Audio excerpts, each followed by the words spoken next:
Está a punto de caer el gobierno de Irán. ¿Lo atacará Estados Unidos como amenazó Donald Trump? ¿Y si lo hace? ¿Quién los va a defender? No te vayas que te lo voy a explicar aquí. Pero tampoco te olvides de darle like y suscribirte al canal.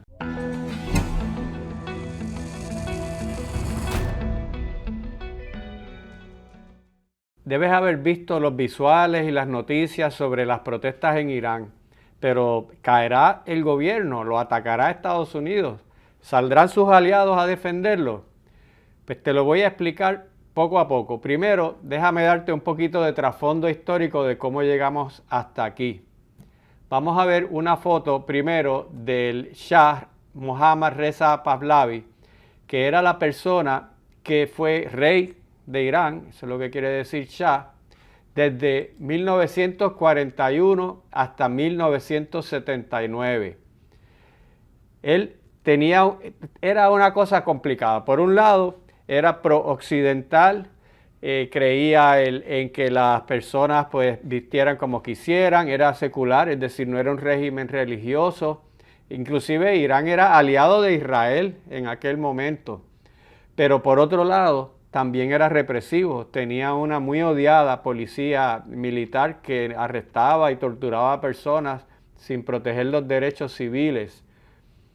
Y lo que sucedió fue que hubo una revolución que fue emergiendo poco a poco, desde 1963, las revoluciones no se dan de la noche a la mañana, pero a finales de 1979, el Shah fue derrocado por una combinación de líderes religiosos islámicos que se sentían reprimidos por un gobierno que no respetaba su religión, que no permitía que se manifestara de la forma que ellos querían, y también por movimientos de izquierda, movimientos comunistas, que por diferentes razones querían que cayera el gobierno porque era un gobierno muy corrupto. El Shah vivía y su familia vivían de una forma bien ostentosa, fue famosa su colección de relojes millonaria, mientras que gran parte de la población iraní vivía en pobreza. Finalmente se produjo una gran revolución en Irán en el 1979. Y aquí te voy a mostrar algunas de las imágenes que se veían en ese momento sobre esa revolución. Fue tan fuerte que consiguieron que el Shah renunciara. Mira aquí, el Shah en el aeropuerto, huyendo del país con su esposa. Se fue a Egipto primero, después se fue a Estados Unidos donde murió. Y allí se fue con su familia y sobre todo con sus hijos, pero del hijo de él después vamos a hablar. En ese momento, ¿quién tomó el poder? Pues tomó el poder el Ayatollah Ruhollah Khomeini, que estaba exiliado en Francia y desde allá él manejaba el liderato de la revolución. Ahí lo ves en esa imagen cuando él estaba regresando a Irán. Y lo proclamaron inmediatamente líder religioso, pero también líder político del país. Eso fue a principios del 1979. Muy poco tiempo después de eso, el bando más radical islámico de esa revolución fue quien tomó el poder, y también tenían una característica, que es que culpaban a Estados Unidos por la alianza que tenía con el Shah de gran parte de los problemas y de haberse acaparado los recursos, sobre todo petroleros. Y te voy a mostrar aquí cómo esas imágenes que también recorrieron el mundo en aquella época, de banderas de Estados Unidos quemadas, de los revolucionarios, ¿verdad?, atacando todo lo que fueran símbolos de Estados Unidos, tiendas, negocios, todo este tipo de cosas. Y ahí comenzó la gran enemistad entre Irán y Estados Unidos. Pero eso tuvo su punto culminante cuando en Irán tomaron estos rehenes que ves aquí en la embajada de Estados Unidos. Ya la mayor parte de las personas de la embajada se habían ido, quedaban 70, y ellos los tomaron prisioneros, entraron a la embajada, los tomaron prisioneros y los tuvieron allí 444 días. Yo recuerdo que eso salía en las noticias, no había, por supuesto, no había internet ni redes sociales, pero todos los días salían imágenes y noticias sobre ese tema, el del 1979, y eso se extendió hasta el 1980. El 1980 fue un año electoral en Estados Unidos y el presidente Jimmy Carter en gran medida, no solo por eso, pero en gran medida perdió las elecciones de ese año por eso, porque quedó bastante humillado.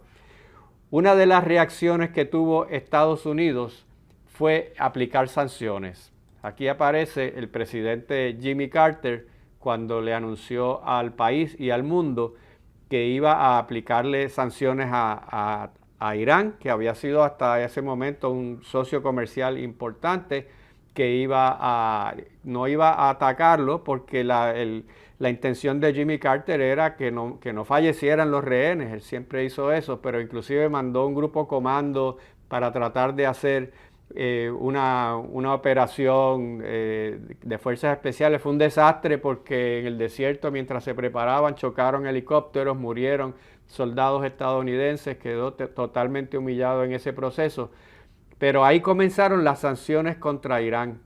Las sanciones primero fueron económicas, pero después fueron también militares, en el sentido de que le prohibieron a Irán comprar armas. Y justo después de eso comenzó la guerra entre Irán e Irak. Aquí puedes ver una imagen de esa guerra. Fíjate cómo es esto. En aquel momento Saddam Hussein era presidente de Irak y en aquel momento Irak era su aliado. Es decir, Estados Unidos y Occidente apoyó a Irak en esa guerra contra Irán. Y esa guerra duró hasta 1988. Fue una guerra muy brutal, donde murieron muchos de iraquíes, muchos iraníes, y al final las fronteras quedaron idénticas que como estaban antes, así que realmente fue una guerra infructuosa en cuanto a que ninguno de los dos bandos ganó nada y perdieron muchas personas y muchos recursos. Pero la combinación de esa guerra con las sanciones que le obligaban a no poder comprar armas, sobre todo a Estados Unidos, que es el mayor vendedor de armas del mundo, generaron en Irán la necesidad de crear una industria armamentista propia. Entonces Irán comenzó haciendo lo que hizo China ya hace un par de décadas, que fue comprando armamento de otros sitios. En este caso Irán compraba armamento de Rusia, sobre todo de Rusia, pero poco a poco fue clonándolos y fue desarrollando sus propias tecnologías. Mira, por ejemplo, este barco de guerra, que es bastante reciente. Ese tipo de buques de guerra, grandes, pequeños, fueron diseñados, fueron creados en Irán, en gran medida porque les prohibieron comprar armas y decidieron pues crear su propia industria, y el estímulo que tuvieron fue pues esa guerra prolongada que tuvieron con Irak. Pero no solamente han construido barcos, también, mira esta, también han creado una industria de drones muy importante en el mundo entero. De esos drones le vendieron a Venezuela, le enseñaron a Venezuela cómo crearlos, le han vendido a Rusia, importante. Esos drones han sido importantes en la guerra de Rusia contra Ucrania. Rusia los ha utilizado mucho, y muchos de esos drones también se utilizaron para atacar a Israel. Pero tú también recuerdas esas imágenes de estos misiles que salieron desde Irán, que atacaron a Israel, también atacaron en una base militar estadounidense en Qatar. Así que Irán desarrolló una industria armamentista bastante sofisticada. Claro, no la vas a comparar con las armas de Estados Unidos, ni las de Rusia, inclusive ni las de Israel, pero sí crearon una industria armamentista importante y llegaron hasta vender armas a otras partes del mundo. Y eso todavía tienen esa industria allí. Pero más allá de eso, Irán, el ayatollah Khomeini del que te hablé al principio, él falleció en 1989 y fue reemplazado por otro ayatollah, Khamenei, se parece el nombre, pero es otra persona. Y Khamenei decidió que iba a desarrollar energía nuclear en Irán, a desarrollar reactores nucleares, como este que ves aquí en la pantalla. Pero muchos países desarrollan reactores nucleares y compran el uranio, el uranio enriquecido, lo compran de países que lo producen, como es Rusia, por ejemplo, que lo vende a muchos países. Pero el gobierno de Irán decidió que ellos mismos iban a desarrollar el uranio. ¿Y qué es lo que quiere decir eso? El uranio reducido es un uranio que se depura, vamos a ponerlo de esa forma. Cuando el uranio no sale de la mina listo para ponerse en un reactor nuclear y usarse para generar energía, hay que procesarlo y hay que depurarlo. Y el enriquecimiento del uranio te permite usarlo en un reactor nuclear para usos civiles, ¿verdad? Para producir energía. Pero inmediatamente gran parte de la comunidad internacional se preocupó de que realmente lo que ellos querían hacer no era solamente producir reactores para energía, sino que querían producir una bomba atómica. Y cuando hablamos de una bomba atómica, como ves aquí, una de tantas explosiones de esa imagen de la bomba explotando, ahí empezó a preocuparse mucho la comunidad internacional, porque hay unos acuerdos internacionales de no proliferación a los que la mayoría de los países del mundo ha firmado, excepto, por ejemplo, Corea del Norte, en las que se comprometen a que no van a desarrollar un programa nuclear. Y usted dirá, pero eso no es justo porque Rusia, Estados Unidos, Inglaterra, China, ellos tienen armas nucleares. Eso es cierto, pero y también podrías decir, pero los otros países tienen derecho ellos también a tener sus armas nucleares. Puede ser, pero es que al mundo no le conviene que 200 países tengan armas nucleares. Así que esto no es una cuestión de justicia ni de derechos, es una cuestión de que mientras menos países tengan ese armamento, menos peligro hay de que haya una destrucción del mundo. Y ya no le iban a quitar, cuando firmaron ese tratado en los 70, no le iban a quitar las armas a Estados Unidos ni a la Unión Soviética en aquel momento, pero sí podían intentar que eso no siguiera proliferando. Así que Irán es parte de ese tratado y se supone que Irán no vaya a desarrollar armas nucleares. Ellos siempre lo han negado, pero mira este dato, para tú desarrollar el uranio, para enriquecerlo para efectos civiles, para crear energía, tú necesitas un % relativamente bajo de enriquecimiento. Para crear una bomba nuclear necesitas enriquecerlo mucho más, es decir, necesitas purificarlo, depurarlo mucho más. Ellos lo estaban depurando ya al nivel que casi estaban en la raya de poder crear una arma nuclear, es decir, mucho más allá de lo que necesitaban para desarrollar energía. Y en ese momento la comunidad internacional, ahí estaba incluida Rusia y China, originalmente le impusieron sanciones económicas a Irán muy severas. Ya eso estamos hablando del siglo XXI. No le permitieron, sobre todo, no le permitieron vender su petróleo. Y de eso vive Irán. Esa es su mayor fuente de ingresos. Y no le permitían vender su petróleo, ni acceder a mercados, ni a tomar prestados, una cantidad de cosas. Y eso fue creando un descontento en la sociedad iraní con este señor, que es el Ayatollah Khomeini, que fue el que reemplazó al otro Ayatollah en el 1989, porque él ha sido el que ha insistido en desarrollar ese programa nuclear. Pero a costa de eso, las sanciones le han hecho mucho daño a la población de Irán, porque pues lo han sacado de los mercados, le han prohibido vender su producto mayor. Pero de ese tema te voy a hablar un poquito más en la próxima parte.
Pues continuamos, estábamos hablando de las sanciones que se le impusieron a Irán por el tema de estar desarrollando un programa nuclear que gran parte del mundo entendió que era para crear una bomba atómica. Fíjate, el gobierno de Arabia Saudita, que es su mayor rival, de eso vamos a hablar más tarde, le dijo, si Irán desarrolla una bomba atómica, nosotros también lo vamos a hacer. O sea que no es solamente que Irán haga una, sino que eso puede provocar que entonces haya una guerra nuclear o una guerra armamentista nuclear en Oriente Medio. Y ya tú sabes lo volátil que es Oriente Medio. Y hablando de volatilidad, el pasado verano se dio la llamada guerra de los 12 días cuando Israel atacó, y mira aquí a una de esas imágenes, que probablemente tú las viste porque se vieron mucho durante el verano, atacó instalaciones de militares y civiles de Irán para obligarlo a que cesara con ese programa, o por lo menos esa era la justificación. Sabes que también Irán respondió y le atacó también a Israel con esos misiles que viste en las imágenes anteriores. Pero no solamente fue Israel, sino que además de Israel, también puedes recordar que Estados Unidos atacó a Irán. Y uno de los aviones que utilizó fue este bombardero B-2, que es prácticamente indetectable por el radar. Eso fue por orden de Donald Trump y precisamente atacaron las instalaciones nucleares de Irán. No las destruyeron todas, pero le hicieron un daño enorme a esas instalaciones, pero además también le hicieron un daño al país y eso le destruyó mucha infraestructura y le hizo otro golpe más económico al gobierno de Irán y a su población. Desde ya hace varios tiempos el tema económico ha sido algo que ha impactado fuertemente a la población de Irán. El Producto Interno Bruto se ha reducido porque no tienen la fuente de recursos, pero lo que está pasando ahora, las imágenes que estás viendo ahora por las redes sociales, lo que hizo que eso estallara fue un colapso de la moneda. Mira esta gráfica de cómo se ha movido la moneda de Irán, el rial, desde desde el 2020 hasta ahora, cómo eso ha decaído. Esa gráfica que estás viendo ahí es lo que vale el rial comparado con el dólar. Mira cómo se ha venido desplomando dramáticamente durante estos años. Y esa gráfica, si la lleváramos más atrás, pues verías que la tendencia 10 años antes también era así, pero últimamente ha sido un colapso. ¿Y qué quiere decir cuando la moneda colapsa de esa manera? Pues que la gente, su moneda pierde valor, la gente se empobrece, hay una inflación enorme. Quiere decir que y si tu sueldo no sube a la misma velocidad que sube esa moneda, que se ha desplomado en 70% en pocos días. Si tu sueldo no sube, pues quiere decir que si tú tienes $1 hoy, pues en pocos días ese dólar vale 30 centavos. Así que lo que tú vayas a comprar tienes que gastar mucho más. Y eso ha empobrecido mucho a la gente y ha hecho que ha sido como un catalítico que ha producido que la gente se tire a las calles. Pero no solamente eso, sino que también la madre naturaleza le ha jugado una mala pasada, porque mira estas imágenes de una gran sequía que ha sufrido Irán en los últimos meses. No es la primera vez. Irán ha padecido de sequías durante mucho tiempo y el gobierno ha sido incapaz de crear una infraestructura para proveerle, para manejar eso, para proveerle agua a la población. Inclusive racionan el agua y llegaron a decir que iban a tener que evacuar la capital porque se estaban quedando sin agua. Tú sabes lo que es quedarte sin agua, tú sabes el problema que trae eso y lo dramático que es en la vida de las personas. Así que estamos hablando de golpes económicos, de la calidad de vida de las personas por la falta de agua, pero además de eso, y eso mira, eso provoca imágenes como esta, de las protestas esas masivas, que también probablemente has estado viendo imágenes, videos por las redes sociales, en las que cientos de miles de personas, se estima que casi 2 millones de personas han salido a protestar en contra del gobierno. todos esos factores provocaron esas protestas masivas. Aquí ves una imagen de ellas, pero tú has visto seguramente imágenes y videos por todas las redes porque eso está viral.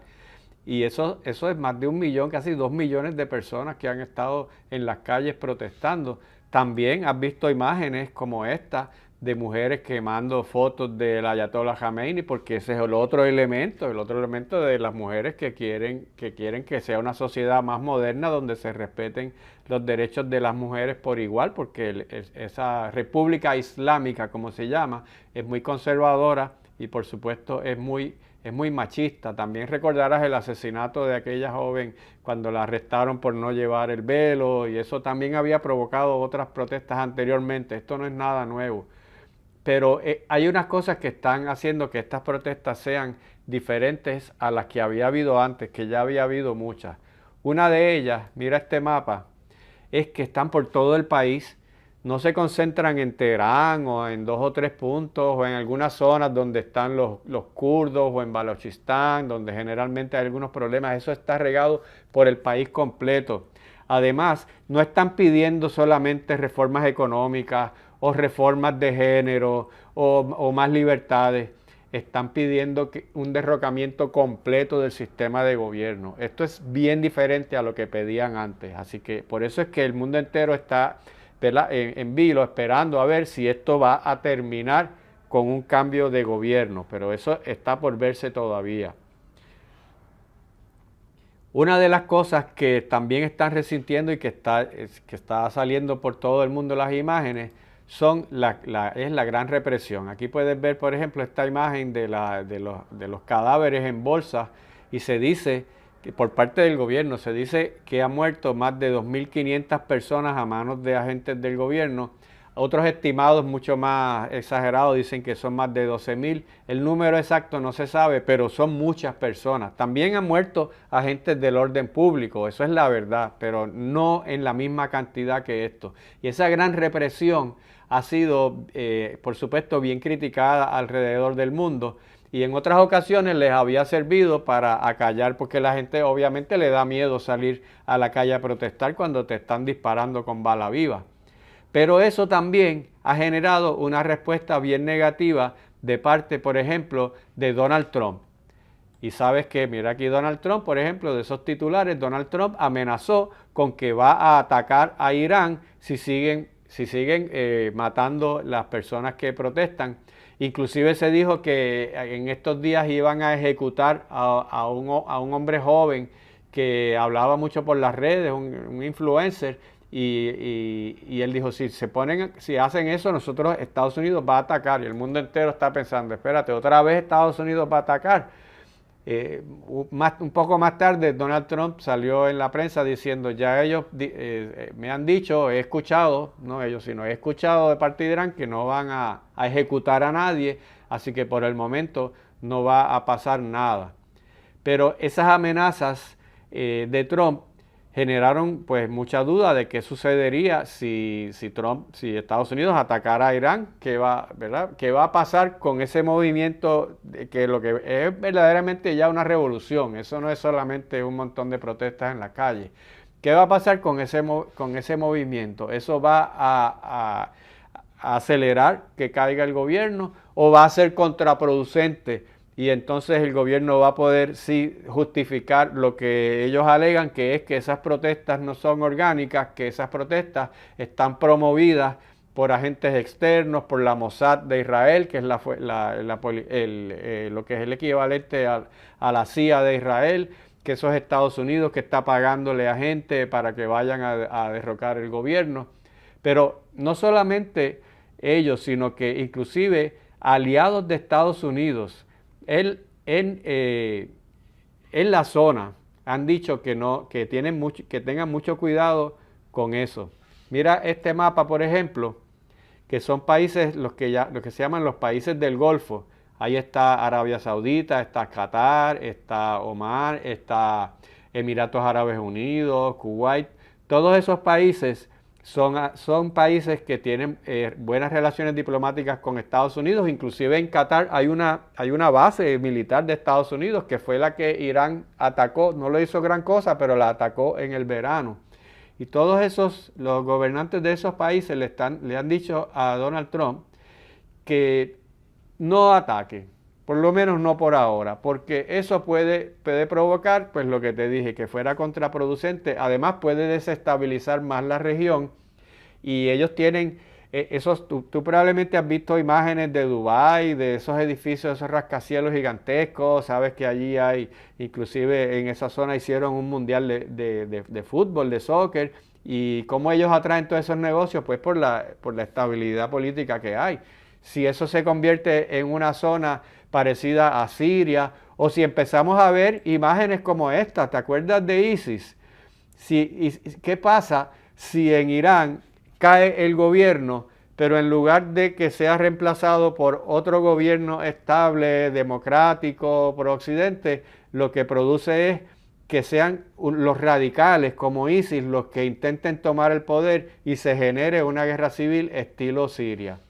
Otra opción que puede darse es el hijo del Shah. Aquí ves la imagen de Reza Pahlavi, que es el hijo del Shah que depusieron. Él se fue de allí en el 1978, ha vivido todo ese resto de la vida de él, se fue jovencito, 47 años en Estados Unidos, y él aspira a regresar, y hay gente dentro de Irán que quisieran que él volviera y volviera a la monarquía, pero el propio Donald Trump ha dicho, este señor pues no tiene gente allí, lleva toda una vida viviendo fuera, pero es una posibilidad de lo que podría pasar si es que el régimen de Irán cae. Podría ser que este señor volviera y creara un tipo de monarquía constitucional como lo que hay en Inglaterra o lo que hay en España. Eso por lo menos es a lo que él aspira, pero lleva prácticamente toda su vida viviendo fuera y eso está complicado. Pero es una posibilidad. Pero si el régimen de Irán cae o si Estados Unidos ataca, ¿quién podría venir a defenderlo? Bueno, lo primero que vas a pensar es Rusia. Mira que hay una imagen de Vladimir Putin con el Ayatollah Khamenei. Ellos son aliados por conveniencia, porque la Unión Soviética en su momento le quitó una parte del territorio a Irán y quería quitarle más. Por otro lado, Rusia no le tiene ningún amor al Islam, porque ellos han tenido sus propios problemas de terrorismo dentro de Rusia, pero son aliados por conveniencia, primero porque tienen el enemigo común que es Estados Unidos. Irán le ha vendido muchas armas a Rusia para los ataques a Ucrania, pero Rusia no se va a meter en una guerra contra Estados Unidos por defender a Irán, pero sería probablemente el mayor perdedor si el gobierno de Irán cae y se cambia, digamos, de bando, porque ya perdió a Siria, recientemente perdió a Venezuela, y eso le da entonces un mensaje al resto de sus aliados de que Rusia habla mucho, pero a la hora de la verdad no tiene la capacidad de defender a sus aliados contra sus enemigos. Otro que uno pensaría que podría ser un aliado, un defensor de Irán es China. Mira aquí, por ejemplo, una reunión del presidente chino Xi Jinping con el Ayatollah Khamenei y el ministro de Relaciones Exteriores. Porque China le compra casi todo el petróleo que vende Irán, se lo compra China. Y se lo compra baratísimo, como pasaba con Venezuela, que también China le compra casi todo el petróleo, le compraba casi todo el petróleo a Venezuela. Como no lo puede vender por los mercados tradicionales, tiene que venderlo mucho más barato. Porque si no, pues o se queda con ese petróleo o lo vende barato. Y China le ha comprado la gran mayoría del petróleo de Irán, lo compra China. Y para China es importante ese petróleo. Y ya Trump dijo, le voy a poner sanciones a cualquier país que comercie con Irán. Y si Irán se cambia de bando, probablemente ese petróleo va para Estados Unidos y no para China. Y China tampoco se va a meter en una guerra con Estados Unidos para defender a Irán. Otros de los que serían, digamos, los perdedores si cae el gobierno de Irán sería Hezbollah, los combatientes que ves aquí en esta imagen, los combatientes del Líbano que han sido apoyados militarmente y en dinero con Irán, que ya se ven desprovistos. Además de Hezbollah está Hamas, que son los que operan, como ves aquí, los que operan en Gaza, en Palestina, contra Israel. Esos también los defiende y los costea Irán. Y además, en Yemen, ves aquí los hutíes en Yemen, que ya has visto durante todo el año pasado cómo ellos atacaron barcos en el Mar Rojo y todo eso, eso es en Yemen. Ellos también van a perder un gran aliado militar y un gran aliado económico. ¿Y quién gana si cae el gobierno de Irán? Bueno, pues mira este mapita aquí de Israel e Irán. Tú sabes que el gran enemigo de Israel en la zona es Irán y viceversa. Así que si este gobierno anti-Israel de Irán cae, Israel va a ser uno de los mayores ganadores. A eso le tienen miedo los otros países árabes, los árabes, Irán no es árabe, los países del Golfo, porque tampoco le tienen un gran amor a Israel y no quieren que Israel se convierta en la superpotencia de la zona, pero definitivamente Israel sería un gran ganador si el gobierno islámico de Irán cae. Otro que podría también ser un gran ganador es, mira este mapa aquí, Arabia Saudita. Porque Arabia Saudita e Irán son islámicos los dos, pero son rivales por económicos, porque los dos compiten por el petróleo, son rivales también políticos por ser el país que más fuerza tiene en la zona, también son rivales religiosos, porque cada uno es centro de una de las dos vertientes más grandes del Islam. Y es que el Islam le pasa como el cristianismo, el Islam no es todo igual. Igual que en el cristianismo hay católicos, ortodoxos, protestantes, bautistas, anglicanos, etcétera, etcétera. Eso pasa igual en el Islam. De hecho, las mayores víctimas del terrorismo islámico son los propios islámicos. Así que para Arabia Saudita, el que el gobierno de Irán cayera y que perdiera su capacidad de influir sobre la región sería un gran logro.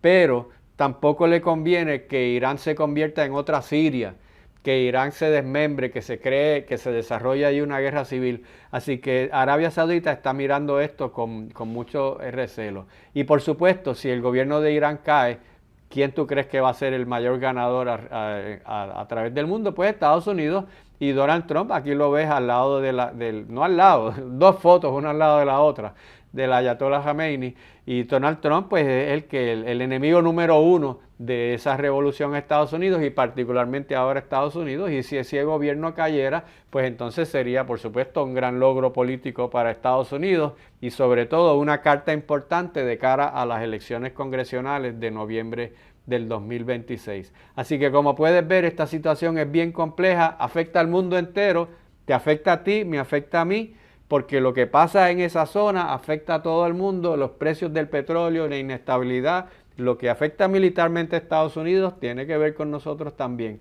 Y por eso es que aquí en Vistazo al Mundo yo me encargo de que todos estos temas los explique de una manera sencilla, pero sin perder el nivel de profundidad.